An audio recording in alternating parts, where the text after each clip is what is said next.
Hi, everyone. Welcome to Bible Discoveries, the weekend show. My name is Corie, and I'm joined by my husband, Matlock. Hey, Matlock. Hello. We're going through the Bible. Yes, we are. Yeah. That's right. Matthew 13 to 28 was this week's reading, and it's a doozy.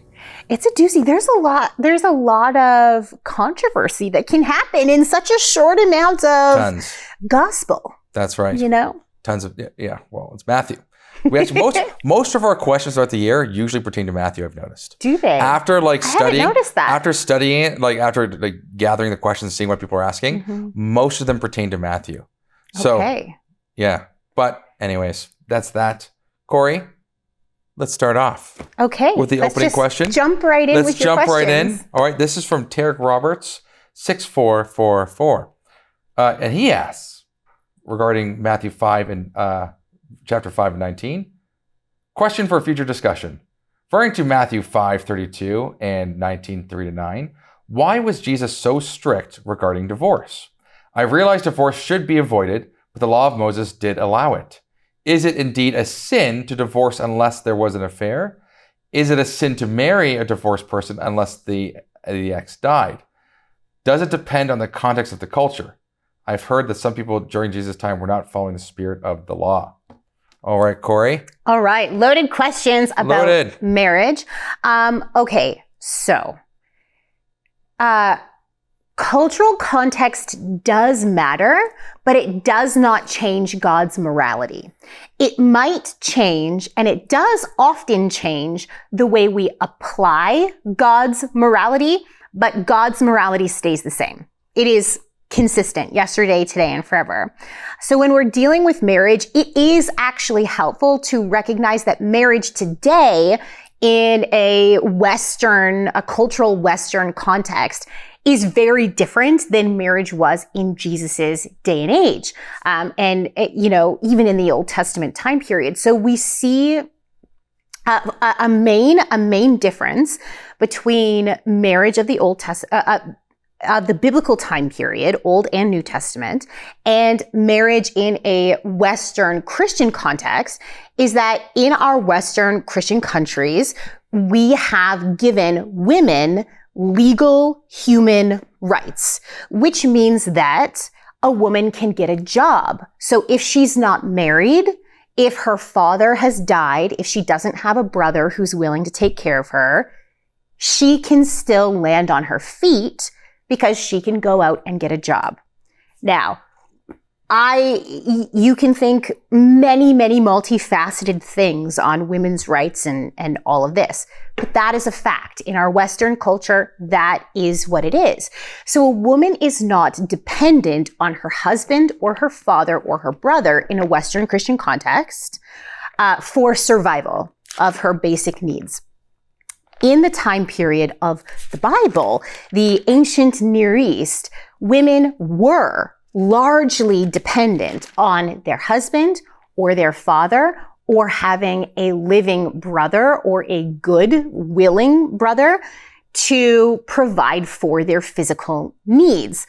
Without this, she found herself in a very precarious position, and she would have to sell herself as a household slave or become some sort of, in a worst case scenario, like a prostitute.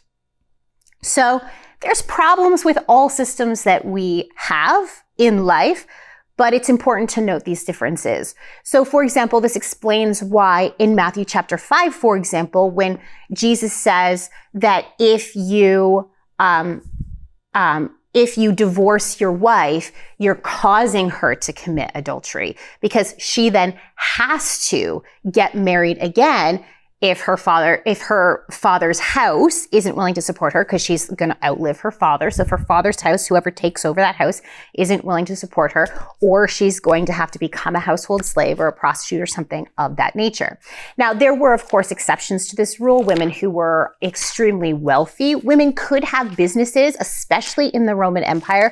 We see even within Judaism, there's records from the first few hundred years before before the ADs, okay, we have records of women doing business arrangements and owning fields and owning businesses and stuff like this. So there were absolutely exceptions to the rule.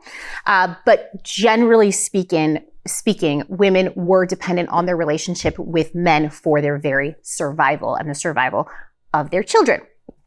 Okay, so that is a back context to that and can explain some of the wording that we see in the New Testament. So when Jesus is talking about marriage, he's not just talking about issues of the heart. He's not just talking about love, right? Generally in our Western Christian context, we've reduced marriage to love, a feeling, and a physical relationship. Where in the ancient world, it also involved social justice, because for a woman to be divorced, she was in danger unless she was really wealthy or had a family structure on which to fall. Okay, so why was Jesus so strict regarding divorce? I would say because it was a social issue, of course, but more than that, because it was a moral issue. Because marriage, Jesus brings it back to Genesis, that God instituted marriage, one man, one woman, together, having children, carrying on the image of God and representing God to the world. So this was an institution by God. So to not take this seriously is very foolish, and it's wrong. And in Jesus's day and age, Jesus steps into this argument, and it's a big deal because men were getting divorced for whatever reason they wanted. Oh, they woke up, they didn't like their wife's hair that day. Okay, I can get a divorce. I can get a divorce for whatever reason. There were people who argued there should be no boundaries, and there were other people who argued, no, there should be strict boundaries. So they were wondering where Jesus landed on that spectrum. And he landed very strict on that spectrum. He landed very strict.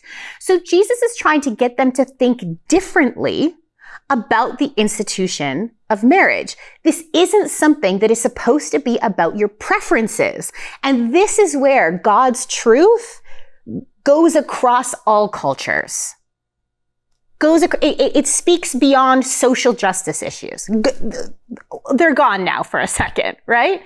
Because Jesus wants us to think about marriage as something that is very serious and something that was instituted by God to represent the image of God to the rest of the world. So it should not be about your preferences, regardless of whether you're male or female, should not be about your preferences. So we know from Jesus' teachings, we have to take this really, really seriously. Is it indeed a sin to divorce unless there was an affair? So Jesus lists sexual sin, which includes affairs, as an exception to this you should not even think about divorce rule. I do believe there could also be other exceptions. I believe there are other exceptions. For example, physical abuse, emotional abuse, sexual abuse, all of those things where it's no longer safe for a partner to remain in a marriage.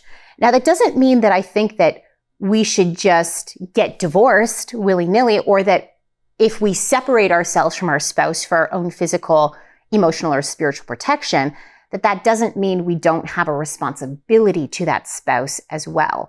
Especially in today's culture where, a woman did not have the luxury in Jesus's day and age, unless she was very wealthy, of leaving an abusive spouse. She didn't have that luxury. Today, we can separate ourselves to be protected, but that doesn't mean that we then are just free to do whatever we want. We still have responsibilities. We still have covenants that we have made. So we have to think about this issue of marriage, about it not coming from our own personal preferences, but about doing what is right, about trying to honor the covenants that God has put in place and the institutions that God has put in place. And more importantly, going into marriages with that in mind. And I think that would solve a lot of our problems, because the people in Jesus' day and age were just getting married just because. And that sounds really familiar, doesn't it? Right.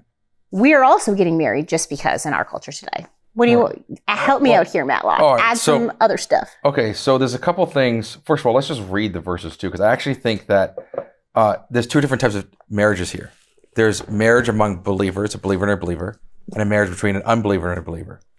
Those are two different things, and Paul even makes that clear in 1 Corinthians 7. He does, yes, that's true. So when we're dealing with Christ, what is in the Sermon on the Mount? Christ is specifically talking to, like, you are the salt and the light. Now, not everyone there is salt and light, but he's referring to people as if they're all believers. A lot of the time here, this Sermon on the Mount is the default view is, if you are a believer, then you are something like. So if you are a Christian married, then. So in this particular place, where it says makes her commit adultery. Let's read Matthew 5, verse 31, 32. It has also been said, whoever divorces his wife, let him give her a certificate of divorce. But I say to you that everyone who divorces his wife, except on the ground of sexual immorality, makes her commit adultery, and whoever marries a divorced woman commits adultery. Now, you're right in terms of the cultural institution. Yeah. That is a big factor. But also, too, just morally speaking, what is sexual immorality paralleled to spiritually? Idolatry. So adultery, idolatry, right? Yeah. So they're intertwined that way. Especially because marriage is supposed to represent the image of God. Yes. Right? Like fully an image of God. And I'm not saying that a single man and a single woman don't carry the image of God. They do. But the institution of marriage was instituted to display a different image of God. Right. And so committing adultery being used to symbolize idolatry, shaming the true God. You're shaming one of the main representations of the image of God when you destroy your marriage in this way. Yeah. It makes sense. So the basis is, and we said this last week, is that the basis of the Christian faith is forgiveness and reconciliation. So this should always be on the precipice of your tongue for everything that you do. It shouldn't just be immediate, well, we're getting divorced. That should not be it's always about reconciling and staying together. So now let's jump over to 19:3-9, okay? And the Pharisees came up and said to him and tested him, asking, is it lawful to divorce one's wife for any cause? That's what you were talking about, right? And Jesus answered him, have you not read that he who created them from the beginning made them male and female, and said, therefore a man shall leave his father and his mother and hold fast to his wife, and the two shall become one flesh. And obviously, Paul calls this a great mystery, right? It's in relation to the church and God and how that's going to work on the day of glorification. I'll continue. So they are no longer two, but one flesh.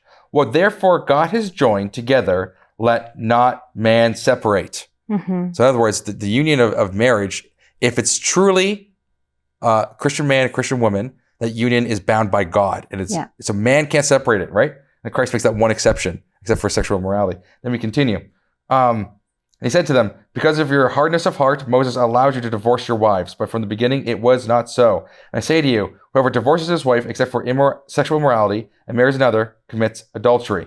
So I think that's clear as mud people say. Clear. It's very clear what he's saying. But there's nuances here, because I think between the Christians, sexual immorality is the only grounds of divorce between Christians. But it gets a little bit more nuanced in the case of someone being a nominal Christian married to a true Christian who is claiming to be Christian but has no regards for the faith at all, not treating it like it's faithful. And also if a Christian's married to just a devout unbeliever. Yeah, Paul gives exception later on in the New Testament for people who become Christian and their unbelieving spouse is not willing to live with them anymore. And they're like, you're free then. Let's read, exactly. So let's read that so the people are a little bit more clear on that. So 1 Corinthians 7, wow, I said that really weird. Anyways, verse 10. To the married, I give this charge, not I, but the Lord. This is interesting. So Paul says, this is not from God. This is his apostolic authority that he's exercising. The wife should not separate from her husband. But if she does, she ought to remain unmarried or else be reconciled to her husband. And the husband should not divorce his wife. To the rest I say, I, not the Lord, that if any brother has a wife who is an unbeliever and she consents to live with him, he should not divorce her. If any woman has a husband who is an unbeliever and she consents to live with her, she should not divorce him. For the unbelieving husband is made holy because of the wife, and the unbelieving wife is made holy because of the husband. Otherwise, your children would be unclean, but as it is, they are holy. But if the unbelieving partner separates, let it be so. As you were saying, Corie. In such cases, the brother or sister is not enslaved. God has called you to peace. For how do you know, wife, whether you will save your husband? Or how do you know, husband, whether you will save your wife? Then it continues on. I'm going to read 2 more passages that are related to this. I think that in the view of the present, this is verse 26 to 28. I think that in view of the present distress, it is good for a person to remain as he is. Are you bound to a wife? Do not seek to be free. Are you free from a wife? Do not seek a wife. But if you do marry, you have not sinned. And if betrothed the woman marries, she has not sinned. Yet those who marry will have worldly troubles, and I will spare you of that. Then he continues on verse 39 to 40, and then I'll cap off there. A wife is bound to her husband as long as he lives. But if her husband dies, she is free to get married to whom she wishes, only in the Lord. So within the Christian community, right? Only through Christ. Yet in my judgment, she is happier if she remains as she is. And I think that I too have the Spirit of God. So there's things there that she's talking about. Now, he obviously says I, not the Lord, twice. These are very clear. These are, because it's clearly to Paul, it's like, these are contextual, circumstantial issues a lot of the time. He goes, he thinks it's better for husband and wife to always remain. And if you do you should not get remarried, basically. Now, he's talking about people with unbelievers. And I would even loop in nominal Christians in this, but people who aren't being Christian, but claim to be Christian. Like you talked about emotional, physical abuse. If these people just walk away, right? And they're physically abusing their wives on a regular basis or emotionally abusing their wives in some sort of way. Like they're not acting as Christians. Now, obviously the heart is to be reconciled, right? In some sort of way. But if the abuser leaves, let it be so, as Paul says. See what I'm saying? So at some point, the nominal Christian will eventually become, if he continues in this path that doesn't get reconciled, just an unbeliever. And it becomes very apparent. That just needs time, though. That needs time to play itself out. But at the same time, I think Paul and Christ are very clear that, and it's what you've been saying, is that you stay married. Christians and Christians stay married, right? On the exceptions of sexual morality, which can be a mistake, but it's still a part of the exception. And because it defames the... it mars the image. Thank you. That's what I'm thinking of. Mars the image of God. Yeah. Anyways. Last thing that I want to drive home is that marriage is not about making you happy. Right. That was a lie that was believed in Jesus' time. That was a lie that is believed in our time. If we can't accept this teaching on marriage, we shouldn't get married. Because, I mean, look in Matthew 19, the disciples said to Jesus, if such is the case of a man with his wife, it is better not to marry. And what did Jesus say? He was like, yep, you can be single. Right. He said, not everyone can receive this saying, but only those to whom it is given. For there are eunuchs who have been so from birth, and there are eunuchs who have been made eunuchs by men. Right. And there are eunuchs who have been made themselves eunuchs for the sake of the kingdom of heaven. Let the one who is able to receive this, receive it. So he's basically saying, yeah, you could be a eunuch for the kingdom of heaven. You can be single. That's fine. That's fine. It's like, it's harsh, but it's true. It's part of God's morality. So yes, there are exceptions to the divorce rule, but they should be exceptions, not the rule. Yeah. We as Christians need to go into marriage knowing this. And if marriage isn't for us, it's okay to sacrifice that concept. Marriage isn't about making us happy. Happiness does come with a godly marriage, but happiness can also come from being a godly single man or woman dedicated wholly to God. God can make us happy wherever we are. He can give us godly contentment and joy. We shouldn't be looking to our relationship with other people to bring us joy, to bring us contentment, bring us fulfillment. It always fails when we do that. Always, across the board. Yes, and I think that too, and regarding some people who, let's say, have become married, and we're not, let's say, not aware, but never read the Bible, right, have become married and they were involved in previous marriages before, like, are they sinning for marrying a divorced woman? Look, I think that's everyone sins and God forgives you. Absolutely. So you just have to give your whole lives to God, acknowledge where you went wrong, where the sin happened. You know, these are all circumstantial cases, so I'm speaking broadly. But the point is that acknowledge where you went wrong, ask God for mercy, move forward in His mercy, and know that God will forgive you. If you're seeking if you are repentant and you're seeking God's favor, God will forgive you without question. Absolutely. So so that is, to me, not the concern. And I think Christ even makes that clear. But you have to have that rule set in stone. Like this is the standard that God made in the beginning. And so we are called to live out that standard from the beginning. And then obviously, because it's not a perfect world, mistakes happen, things get messy, things go wrong. And so, but regardless of that, we're supposed to uphold the standard. And that's what we're called to do. And some people do, some people don't.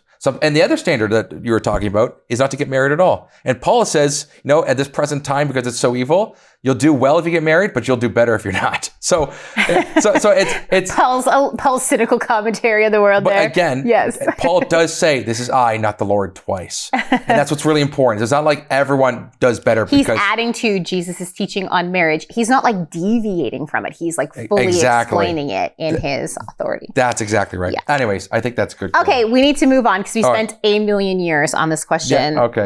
Which very makes accurate sense. time frame. Okay, yeah, I'm not exaggerating at all. Yeah. Not at all. All right, okay. let's do it. Matlock, this question is from Sherry Young, 2974, and she says, my question is from Matthew 22. The wedding guest at the banquet who had no wedding garment. What did this mean? Why was he cast out? Did it symbolize disrespect? I was thinking, if poor, maybe he had no garment. Okay, so just right off the cuff, because it's a parable, the question is, what is this parable about? So it's not about social status or anything like that. It wasn't an actual wedding where there's your wealth had some sort of factor to contribute to to what gifts you brought or whatever like that.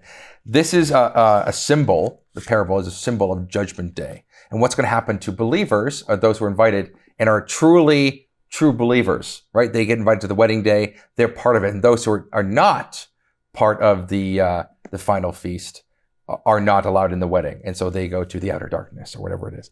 Anyways, so let me just read Matthew 1-14, and then you'll see what's being said here. Matthew 22. 1-14, thank you.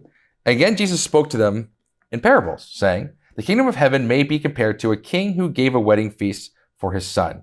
And he sent his servants to call those who were invited to the wedding feast, but they would not come.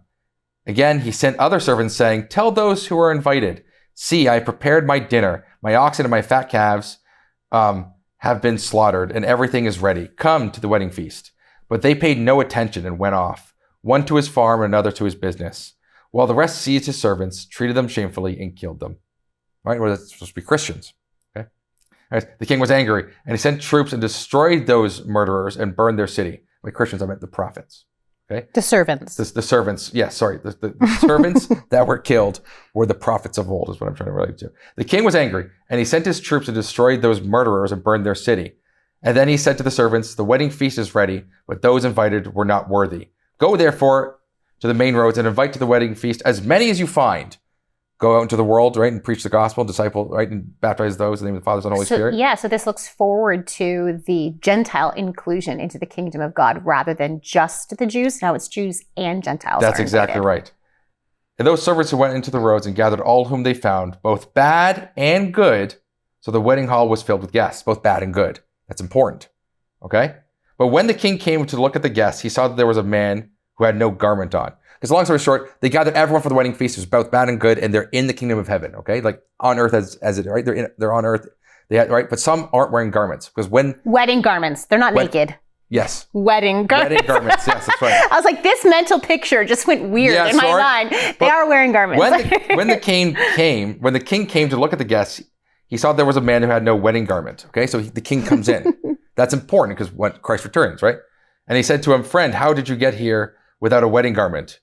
And he was speechless. The king said to the attendants, bind him hand and foot and cast him into the outer darkness. In that place there'll be weeping and gnashing of teeth. For many are called, but few are chosen. So the point is showing a picture of the kingdom of heavens like this on earth. And then when the king returns, when the king is here, that's what happens on Judgment Day. So this is akin to that passage, Matthew 7, verse 21-23, where it says, I never knew you. I did mighty works in your name. Lord, like I did all this stuff in your name. As you be gone, I never knew you. Because the bad people were invited and the good people. And the bad people don't have the garments. They don't know him. Because the prophetic imagery that's been throughout the Old Testament and New is that God will give you garments white as snow. He's going to give you the wedding garments. He's going to give you clothes of righteousness, right? That's all these parallels. So the wedding guests who belong there have all the white garments on, right? They're clothed and they're ready for the wedding.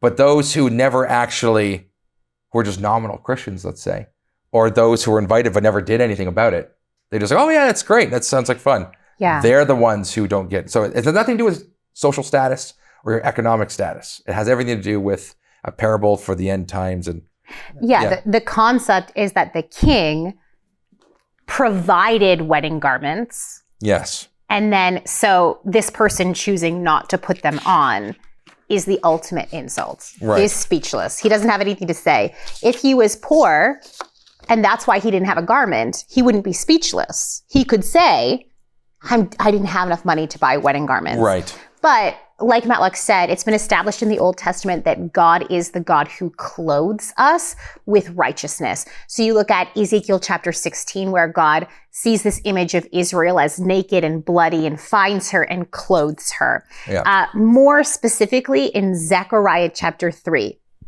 the high priest of Israel appears in heaven, and he does have garments. He has priestly garments, but they are dirty with his sin. And he is brought in, and Satan says, look at him. He can't be here. He's not dressed.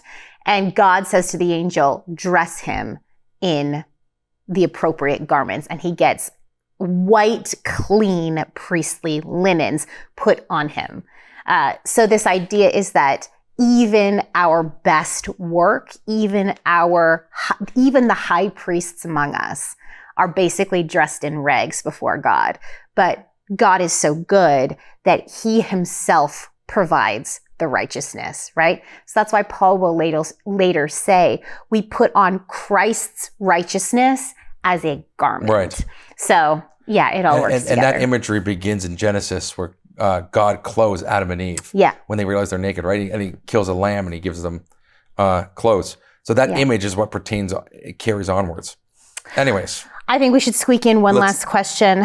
Yes. Before we go, it's a long question. All right. But before we run out of time too much, we are going to go a little over, but. Okay, sure. Matthew 24, Malak. Matthew 24, ultimately controversial now. Obviously, yeah.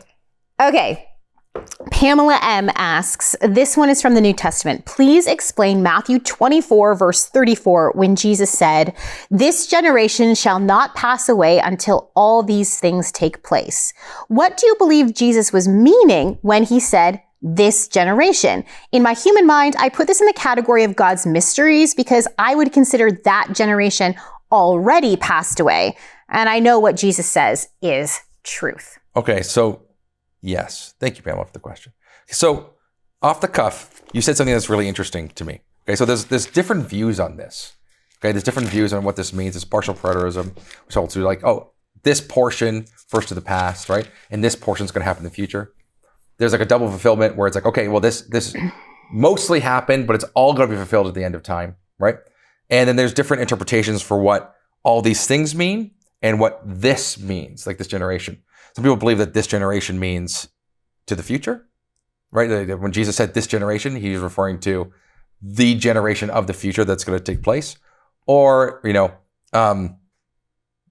yes. Anyways, so there's just different views on this. And Corie, you could probably elaborate more if you want to on that. Do you want me to lay it out? Do you want to lay it out? Do you want to? Sure. Yeah, I can lay it out really quickly. That was a gist. Yeah, you go ahead. Lay it out really quickly. I'll try to be concise. Sure. So in Matthew 24, Jesus is predicting the fall of the destruction of the Jerusalem temple and then his return, Jesus Christ's return. And then he says, in case anyone's unaware, he says in Matthew 24:34, truly I say to you, this generation will not pass away until all these things take place.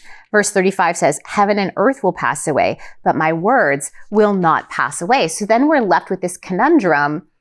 Well, Jesus didn't return while the generation of disciples was still alive. So what's he talking about here?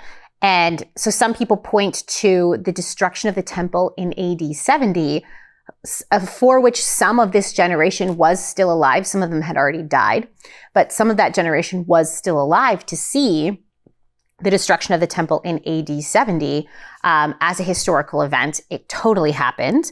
But what about the return of Christ? So this is where the debate comes in. So there's 5 general ways that people interpret this generation and all these things. Okay, so the first one I'd say is some people think that this generation does refer to that physical generation of like disciples alive at that time. But all these things, this generation will not pass away until all these things refers to the beginning of what Jesus was talking about and not the end of what Jesus was talking about. So the beginning, like the destruction of the temple, but not the return of Christ. Okay. The second is a variation on that, where the generation does believe this generation is that physical earthly generation, but all these things actually has multiple fulfillments. So it's not just the destruction of the temple by the Romans in AD 70. It is that event in and of itself will be replayed at the end of time right before Jesus's return. So it's going to have a double fulfillment. And that's the view that I hold to. Me too. More Me I too. lean towards. I think that makes more sense. Me too. So it includes, all these things includes the destruction of the temple in AD 70, but it also includes the end time events surrounding another abomination of desolation that ushers in the physical return of Jesus Christ. Okay. A third option here is that generation means either the generation of believers or the generation of unbelievers. So it's not a genealogical physical generation. It's a group of people, like a meta concept, like all the believers, all the unbelievers. So believers will not pass away until Christ comes back. Unbelievers will not pass away until Christ comes back. Those two groups of people will still be there. Now, this does have some biblical precedent for it. For example, in Psalm 14, verse 5, the psalmist speaks of the generation of the righteous. It doesn't mean a time-bound one. This 40-year group of people were righteous. It's kind of talking about this overall, there is a group of people throughout all time called the righteous that together we're just going to call the generation of the righteous. So that's another way of looking at it. A fourth way, some people believe that generation refers to the people group of the Jews specifically. So Jewish people will remain as a race until all things are fulfilled, meaning the return of Jesus Christ. Or number 5, this generation means the generation who sees these things. So specifically, the generation who is alive when the Great Tribulation began. So the generation at the end of time, not during Jesus' time. So those are the 5 different ways that people interpret it. We've already given it away. I lean solidly to the second one, where Jesus was speaking to the disciples, but his prophecy wasn't just about AD 70. It was also about his return. Right, because he does say, I don't know the day or the hour when that's going to happen. Mm-hmm. So the one thing that always got me with this generation thing, because we don't say, and she actually says this in her own question, like when she goes, I would consider that generation had already passed. Whenever you always use the word that to apply to something that is out of your distance, like that. You don't say this, and there's nothing to point to. Usually this implies what's tangibly in front of you. That's usually what this implies. And they're different words in the Greek. So it's kind of like, okay. So it's kind of one of those things where I don't lean towards this meaning some distant generation. I think this implies the generation that he was talking to. He was talking to. Agreed. Right? So anyways. But Jesus says things that we don't like. Like, for example, when he says in John, when they're like, give us a sign that you have the authority to cleanse the temple. And he's like, destroy this temple and rebuild it in 3 days. Well, that is so vague. Yeah. Because John goes back and he says, we realized after Jesus had risen from the dead and ascended into heaven that he wasn't talking about the physical temple. He was talking about the earthly temple of his body. Well, thanks. That would have been nice to have an explanatory note on the end of it, because you could argue, like, you could make a rational case. It wouldn't be a true case, but you could make a rational case that prophecy of Jesus failed because he didn't technically destroy this temple that he said while he was standing in the temple. Right. He didn't technically destroy this temple and rebuild it in 3 days. But he did allow the temple of his body to be destroyed and resurrected in 3 days.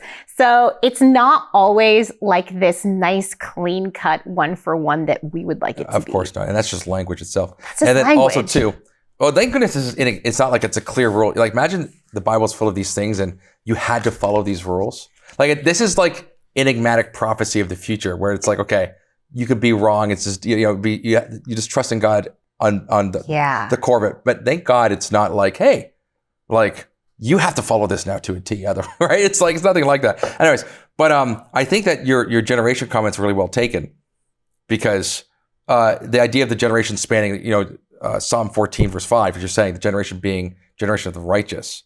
I think that's interesting because it includes. Is interesting. It's interesting because when he says this generation, he's talking about starting now to the end. Because we always say the end times began when Christ ascended. Absolutely. So it's the generation of the end. So it works. It applies. It works. It works. So it's like, is it this one? Yeah, then we're this. We are this in a sense, but it's different because they were also this. But like, full disclosure, Matlock and I, as a married couple, we have differing ideas about the scripture. We have different ideas about eschatologies, like the end times, but we generally jive in this concept of we need to relax about the end times. We should be really curious about them. We should know what the scripture says about them. It's okay to like talk about it and think about it. But we have to be really careful not to become too dogmatic about all the details. And we personally drive a lot of people in our lives crazy about it. So we might be driving you crazy about it too right now. But the wisdom in it is God is true and Christ is true and his prophecy is true. Right. And it is going to happen even if it doesn't happen the way I think it should or the way you think it should. Right. At the end, we're going to come out of this thing, look back and go, oh, right. I get it That's now. Right. I get it. the point is you're dogmatic on the core eschatological prophecies, but then there's details that clearly no one really knows. Otherwise, we wouldn't be in this jumbled mess at to begin with. So we're okay with the diversity of opinion. That's right. Which, ironically, Paul says these opinions you should keep to yourself, not make a whole ministry about it. Anyways, in Romans 14, you can look it up. Anyways, the point is that yes, I think that it makes sense. And the core things are Christ is returning, right? Glorification, new heavens, new earth, things of that nature. How that plays out in its full detail, we don't know for sure. How the end times, like the very end before Christ returns, we don't know for sure. But we have evidence in the scripture that's going to look like it's going to go a certain way. But we shouldn't be dogmatic on our own opinion based on what that is. Because Paul says we look through prophecy dimly. So look through a mirror dimly. Yeah. I can also say that fighting over it dogmatically, like between Christian and Christian, like anathematizing your Christian brother because he disagrees with you over the details of the end times, is so wild to me because it strips the joy out of watching God fulfill prophecy. Right. Like in Thessalonians, Paul talks about how we should be comforting each other with the concept that Christ is coming back, not ripping each other to shreds over how we think it's going to happen, guys. Like, it's too much. Like at some point, it's good to have like a nice old debate I love that stuff. But at the end of the day, let's not let our own human pride and assumptions strip the joy out of God fulfilling the prophecies that he gave. Yes. And I think this, I don't want to get on too much of a tear because this is a whole other show. But I think this comes down to how we look at like everything. When you get taught something in your church and let's say it's wrong and it's being taught like it's God's truth, not your opinion. Mm-hmm. Okay. The dangers with that is that now the person at home says, well, this is God's word. Right. And then they've mixed opinion with God's truth. Yes. Right? And that creates dangers because then all of a sudden, if that is not actually true, they're like, well, then God's word was false. Right. And so you're just setting up for failure. And what we've done is we're living in a culture where everyone needs to, they need to make a ministry. They need to earn a living. So they're doing that by their opinion is what defines their brand of their ministry. So therefore, I need to stick my foot in this, here. This is where I plant my flag and I wave my flag on this hill. I'm going to die on this hill because this opinion is what's going to make my ministry, more successful or whatever, or my church more successful. And that is like it's a remedy for catastrophe because you're setting up other people to fail when your opinions aren't true. Period. So you have to be able to discern what's your opinion, which you keep private to yourself, right? Or talk about it in a very calm way, which is not dogma. It's not true, right? And then also there is truth. And again, this just falls underneath that category. And it's the reason why we have plethora of denominations and sects, because people's opinions, they have trouble splitting those. They're not even hairs, but they appear as hairs. But the more sanctified you become, the more it becomes easier to see that hair, quote unquote, the hair splitting is not, it's like a giant chasm. It's like, no, we're just going to, anyways. But I don't know if that makes sense. I'm just saying, earlier on in your infancy within Christ, it feels like opinions and truths are hair splitting, but they're not. Mm-hmm. And then as you grow and develop, it's not hair splitting at all. Anyways, that was stupid. We've gone on a rant. Yeah. I'm so sorry for this rant. Tell me what you think about all of these issues. Are we off our rockers? Are we way off in left field? Bring us back if you think we are. Let us know down in the comment section below. If you have any questions for upcoming episodes, even going back to the beginning of the Bible in Genesis to Deuteronomy, please pop them down in the comment section below or email us. If you're still listening or watching this, do not forget to subscribe. That would really help us out, our channel, but also then you won't miss any videos that we pop out. So it'd be great. Until next time, happy reading and studying.